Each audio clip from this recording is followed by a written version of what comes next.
Please don't be a nuisance. You rely on others too much. Try to handle things on your own a bit, will you? Say spoke these thoughtless words to Bianca, who is physically challenged, unaware of the struggles she faces. I'll never forgive you if you dare speak ill of Bianca again. Be prepared. I'm Miller, 27 years old, living with my parents. I work and could live alone considering my age. Few people my age still live at home, but I stay for a reason. My sister, Bianca. Bianca was born with nerve issues, making it hard for her to move. She needs care, especially since our father passed away, and it's too much for her mom to handle alone. It's not easy assisting someone with their daily life, and Mom isn't young anymore, so I take the lead in caring for Bianca. Are you okay, Bianca? Does your body hurt? No, I'm fine, thank you. Despite her pain, Bianca always worries about me.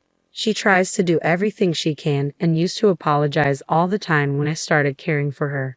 Seeing her like that made my heart ache. Bianca, please don't apologize. After asking her several times, she reluctantly agreed. She feels sorry, but I don't mind at all. Mom opposed me taking care of her, worried about my age, job, and marriage prospects, but I care more about Bianca and want to stay by her side. Each time Mom brought it up, I'd rebel. I want to be with Bianca. Reflecting on it now, I was quite childish. Mom understood it and stopped objecting. She takes care of Bianca while I'm at work. I'm grateful for her concern, but being there for Bianca means the most to me.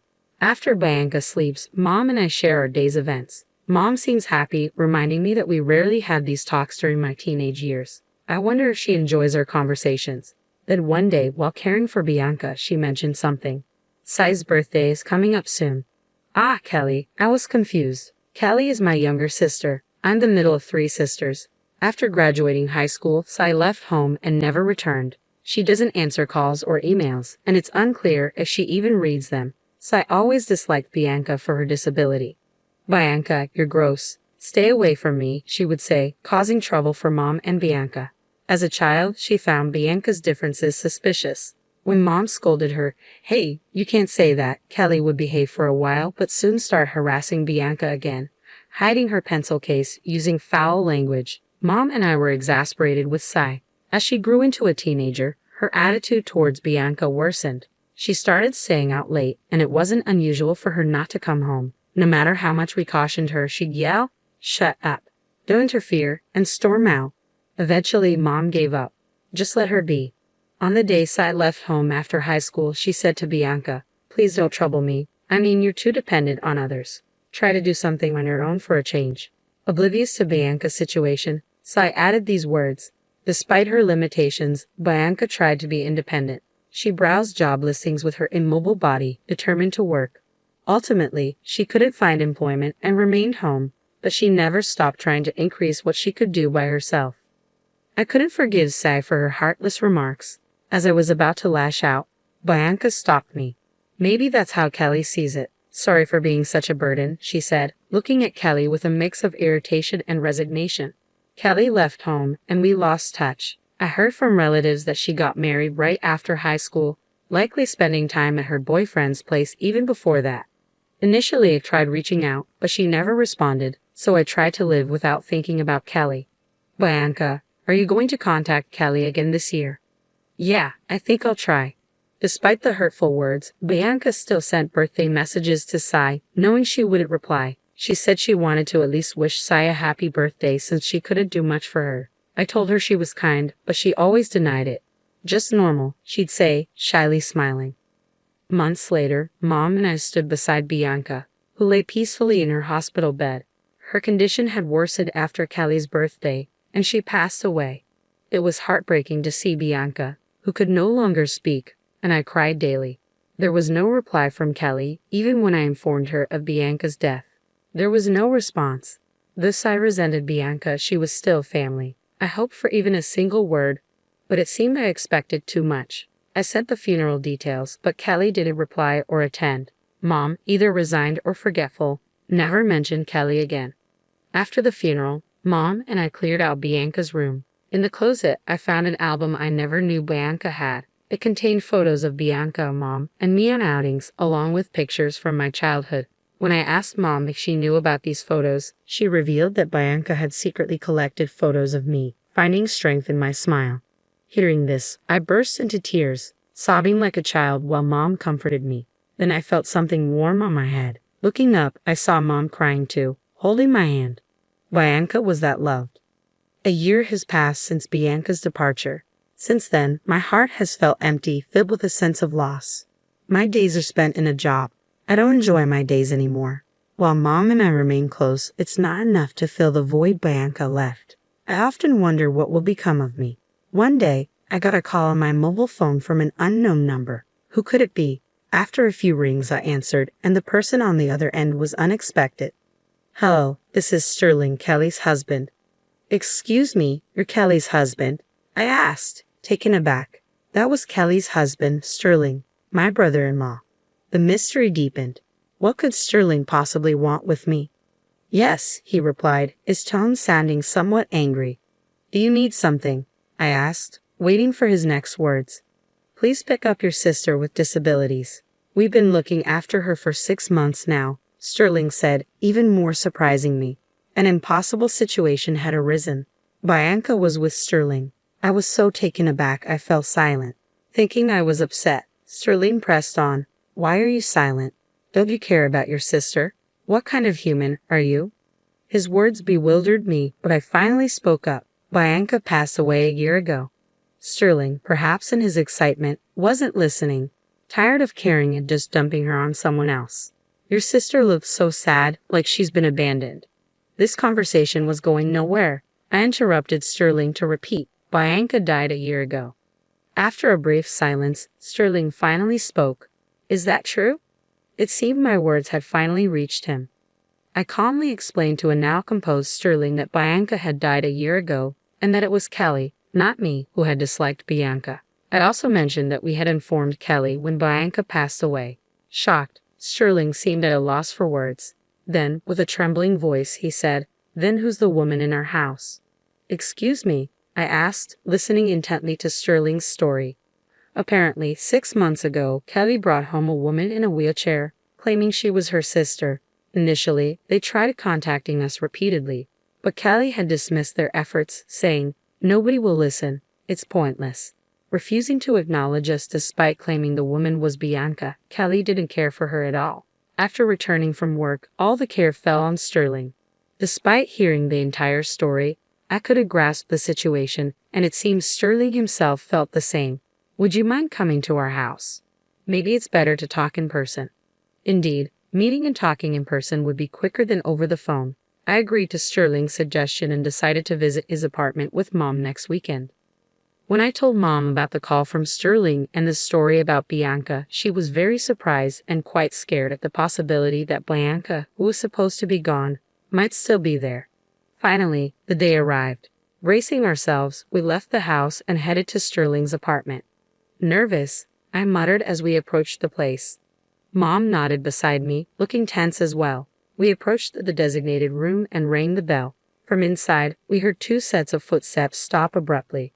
The door opened, and a fresh-faced young man appeared. Mother-in-law, sister-in-law, thank you for coming all this way, Sterling said, leading us inside. We followed his lead, but as we were about to enter the room, we were interrupted by a familiar figure. Hey, why are you here? I didn't call you, and you haven't even met Sterling. Just do as I say, and leave quickly, Kelly said, trying to block our entry. Claiming to be the sister, Kelly didn't care for the woman at all. She physically blocked us, creating a wall to prevent us from entering the living room. However, we managed to get past her. Turning to Sterling's side, I saw a woman sitting in a wheelchair, her eyes filled with fear and uncertainty. Is this lady your sister? Sterling asked, pointing to her. The woman appeared to be around Bianca's age, but neither Mom nor I knew her. No, she's not. We don't know her, I responded. I see, Sterling said quietly. He then turned back to the woman. Meanwhile, Kelly was trembling and had collapsed on the floor. Ignoring Kelly's state, Sterling asked the woman, Who are you exactly? The woman didn't respond. Something was going on. Perhaps she had been threatened by Kelly into silence. I turned back to Kelly. Who's this woman? You brought her here, right? I asked, but Kelly remained silent as usual. What? You didn't bring a stranger here, did you? I raised my voice in question. A soft voice came from behind. It seemed to be from the woman in the wheelchair. Looking at her again, she appeared remorseful but stayed quiet. After a deep breath, she slowly started to reveal her identity. I am. Don't say anything. Don't talk, Kelly desperately shouted, trying to prevent her from speaking. Hearing this, Mom was very angry. You stay quiet, she raised her voice. Surprised by her tone, Callie gave up on speaking. We turned back to the woman, encouraging her to continue. Slowly, despite being scared, she began to reveal the full story. My name is Christina Redmanuel. Redmanuel? Sterling exclaimed loudly upon hearing her name. It was unfamiliar to us. Sterling, do you know her? I asked. Do I know her? Could you be the daughter of Mr. Redmanuel? Christina nodded. Hearing more from Sterling, it turned out that Christina was the daughter of Sterling's boss. Hearing this, both Mom and I were perplexed. Sterling, trying his best to explain, also seemed unsure of what was happening. What was Callie trying to do, bringing a complete stranger and claiming her to be Bianca? Beyond questions, I felt fear. It seemed the only way to get answers was to confront Callie directly. I stood up next to Callie, who still sat on the floor with a disgruntled expression, and demanded an explanation. What's going on? You started all this, right? Involving so many people is unthinkable. Explain everything. However, Callie just stood there, staring off into space, refusing to speak. Even when cornered like this, she seemed unwilling to reveal the truth.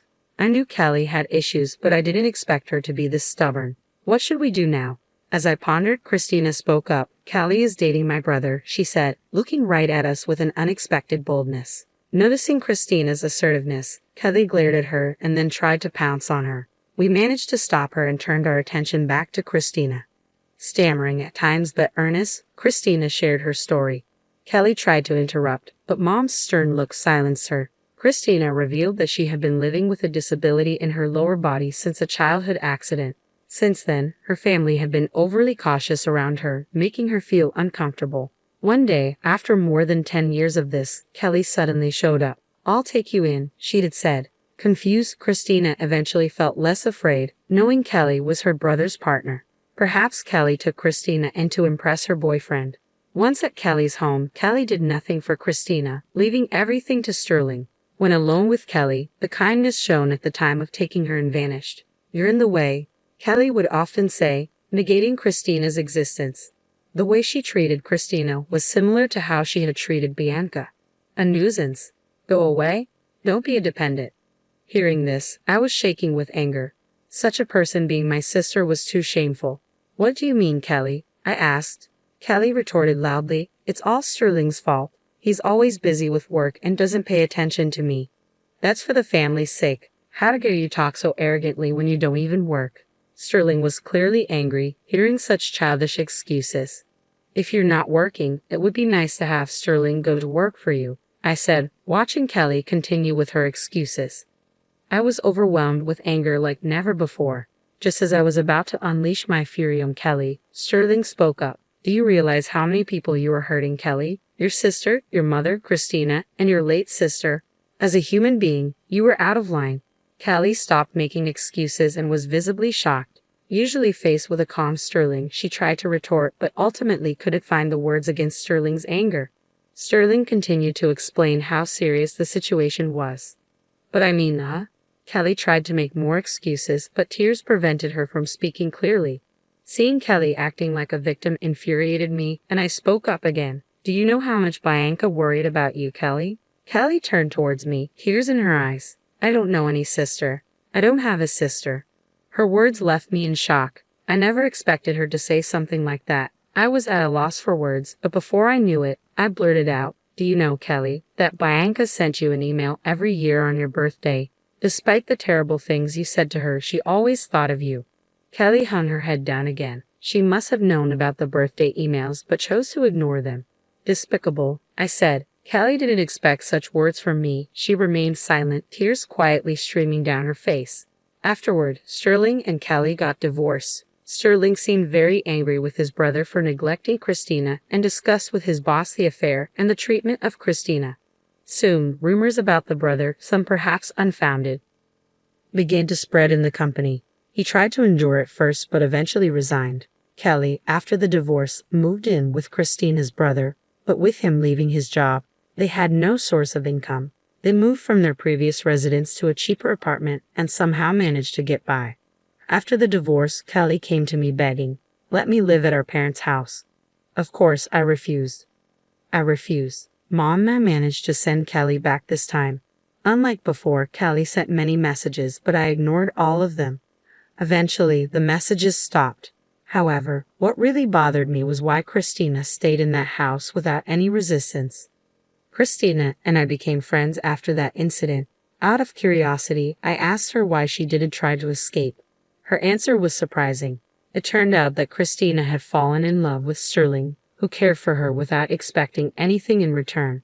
She knew she would never be with him if she stayed, but going back home wasn't an option either, as she wouldn't be treated well there. Kelly's words were hurtful, but being near Sterling made her happy. Now, amazingly, she and Sterling are married.